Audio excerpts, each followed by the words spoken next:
36টা সিটের মধ্যে ভারতীয় জনতা পার্টি 6টা সিটে জয়ী হয়েছে। মিত্র দল টোটাল 27টা সিটে জয়ী হয়েছে। সর্বমোট 33টা সিট আমাদের এনডিএ জোট জয়ী হয়েছে। এখানে কংগ্রেস মাত্র 1টা সিট পেয়েছে, নির্দল 2টা সিট পেয়েছে। আর এই ঐতিহাসিক জয় এখানে প্রমাণ করে আসামে ভারতীয় জনতা পার্টির প্রতিদ্বন্দ্বী আর কেউ নেই। ভারতীয় জনতা পার্টির জয় অব্যাহত আছে। আগামী কিছুদিনের মধ্যে পঞ্চায়েত নির্বাচন হচ্ছে। এই নির্বাচনে আপনারা দেখবেন কাছাড় জেলা তথা আসামে বর্তমান মুখ্যমন্ত্রী মাননীয় হিমন্ত বিশ্ব শর্মা মহাশয়ের প্রতি মানুষের যে আস্থা, মানুষের যে বিশ্বাস, মানুষের ভরসা, সেটা প্রমাণ করেছে গতকালকে নির্বাচনে। আগামী দিনে পঞ্চায়েত নির্বাচনে আমার বিশ্বাস কাছাড় জেলায় তথা সমস্ত আসামে ভারতীয় জনতা পার্টির বিজয় অব্যাহত থাকবে। আর আগামী দিনে কাছাড় তথা আসামের উন্নয়নের জন্য আমাদের সরকার যেভাবে কাজ করে যাচ্ছে, এই সরকারের কাছে আরও অগ্রগতি করার জন্য প্রতিটা জনসাধারণের কাছে আবেদন জানাই যে পঞ্চায়েত নির্বাচনে আপনারা সবাই মিলেমিশে এক হয়ে জাতি ধর্ম নির্বিশেষে ভারতীয় জনতা পার্টিকে জয়ী করুন।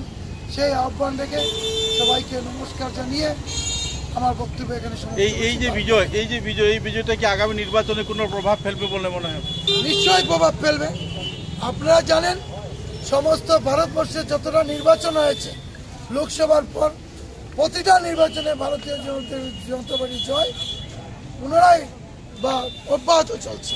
আর এই জয় শুধু ভারতীয় জনতা পার্টি নয়, ভারতবর্ষের প্রতিটা নাগরিকের জয়, আসামের প্রতিটা নাগরিকের জয়, কাছাড়ের প্রতিটা নাগরিকের জয়।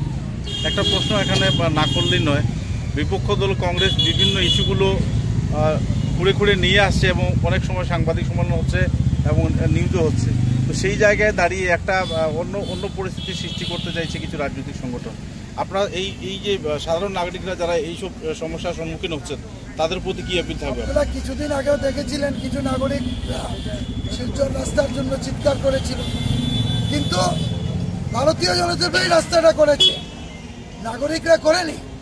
কিন্তু একটা কথা আমি বলবো, আন্দোলন করেছেন ভালো কথা, কিন্তু কাজ করার পরে ধন্যবাদটা দেওয়ার প্রয়োজন ছিল নাগরিকদের যারা আন্দোলন করেছেন। কাজ তো আর ওনারা করেননি, কাজ করেছেন ভারতীয় জনতা পার্টির সরকার, আসাম সরকার কাজ করেছেন।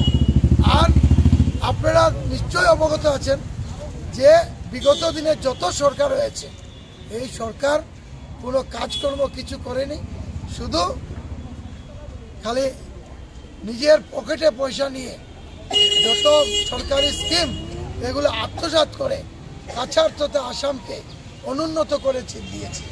নর্থ ইস্টকে যেটা আমাদের বর্তমান প্রধানমন্ত্রী যেভাবে গুরুত্ব দিচ্ছেন এবং বরাক ভ্যালিকে বিশেষ করে আমাদের মুখ্যমন্ত্রী যিনি যেভাবে বরাকের জন্য আলাদা ডিপার্টমেন্ট করেছেন, এটা আমাদের ঐতিহাসিক এবং এটা আমাদের চিরস্মরণীয় থাকবে যে কে করেছেন, আমাদের মুখ্যমন্ত্রী মাননীয় হিমন্ত বিশ্ব শর্মা মহাশয়। এখানে প্রমাণ হয় যে বরাকের উন্নয়নের জন্য আমাদের মুখ্যমন্ত্রী কতটা সচেষ্ট।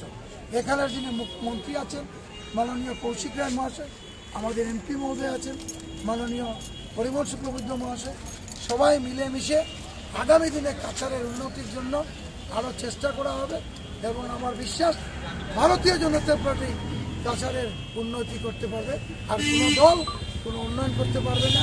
এবং আমরা দেখেছি বিগত দিনে কোনো দল উন্নতি করতে পারেনি, আর যা করেছে ভারতীয় জনতা পার্টি করেছে। ধন্যবাদ।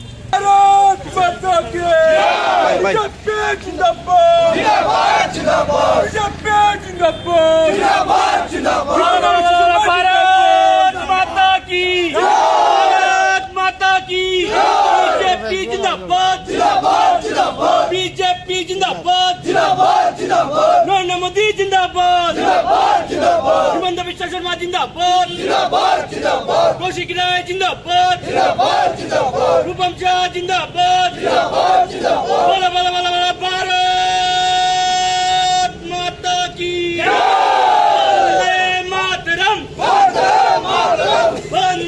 मातरम, वंदे मातरम।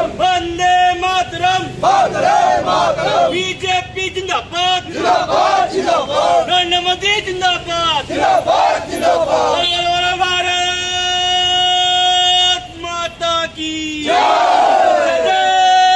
श्री राम। धन्यवाद।